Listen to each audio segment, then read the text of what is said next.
السلام علیکم ناظرین، فیصل وائس یوٹیوب چینل پر خوش آمدید۔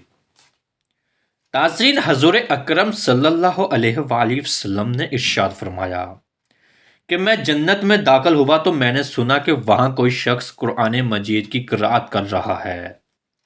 جب میں نے دریافت کیا تو قرأت کرنے والا کون ہے، تو فرشتوں نے جواب دیا آپ کے صحابی حارثہ بن نعمان رضی اللہ عنہ ہیں۔ حضور اکرم صلی اللہ علیہ وآلہ وسلم نے فرمایا کہ اے میرے صحابیوں، اچھے سلوک کا بدلہ۔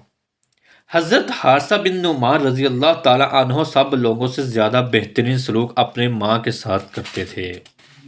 اور دوسری حدیث میں ہے کہ خدا تعالیٰ کی خوشی باپ کی خوشی میں، اور خدا تعالیٰ کی ناراضگی باپ کی ناراضگی میں ہے۔